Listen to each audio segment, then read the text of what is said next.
AI models show cognitive decline, just like humans, as humans get older. As these models go through the same iterations over and over and over again, there are some studies that are showing that it does have cognitive decline. It's not giving as good of an answer. It's not doing the things that it was doing before because it's just not working out as well. It's not being able to handle the large amounts of data like we thought that it would. It's kind of interesting when you think about it, because we do put so much trust in this as something that's supposed to be better than human, but it shows the same flaws as human, whether it's bias or cognitive decline or hallucinations. So hallucinations occur when large language models which power AI chatbots create false information. And I mean, just kind of on a super low level. A week or so ago, I was going through ChatGPT and I was like, I want you to find me a quote on empathy that includes this and this and this. My understanding is that different generations use AI differently, and people in Gen X and Boomer generations kind of tend to use it like a glorified search engine. And that's what I was doing at this point. I wanted it to find me this quote without me having to Google everything. And it came up with this beautiful, flowery, deep quote. So I asked it, who said this? Because I want to know who said that. And it came back, proud as a 3-year-old. I did. And I had to go back and say, I would like a real quote from a human being within these parameters.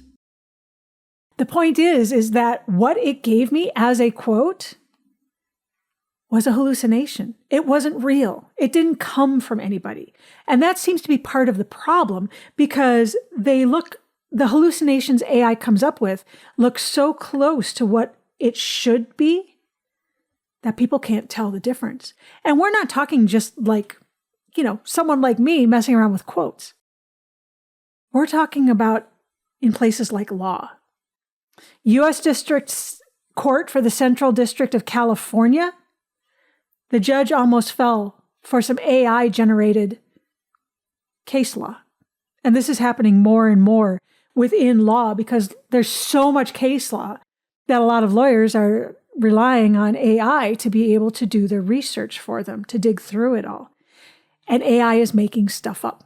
I saw another article about one from an Alabama law firm and an article about the AI hallucinations happening in the MIT Technology Review. When you see somewhere like MIT saying that this might be a problem, it might be a problem. The other thing that seems to be an issue is that they're getting worse. They're confident, they're convincing, and potentially dangerous. And they're spiraling. Now, that doesn't mean that AI is gaining consciousness, but there does seem to be something where it's just kind of going off on its own, kind of like putting glass in the cookie recipe. So while AI is a fantastic tool, and there's a lot of great things about it, it can't discern. And for that reason, maybe it's not so great to completely trust AI. I mean, even on ChatGPT, if you go to the bottom of the screen, it says, ChatGPT can make mistakes. Check important info. I also tend to use it every so often as a search engine just to see what's out there in my field, right? And see if there's anything interesting that I've missed in my research. Because when you're dealing with large bodies of information, it's easy for us as humans to miss stuff. But what I found is that you have to be very careful because it can fabricate studies complete with plausible titles and names. AI is an amazing tool. There's so much that it can do. But if we can't even trust it to just work as a search engine, give us information, and take us where we need to go, how can we trust it with something as important as empathy and human-to-human connection? Especially within leadership circles. I've seen organizations that are starting to include AI, and they seem to be very eager to jump on this train. But they're doing it without realizing that you can't give AI your complete trust.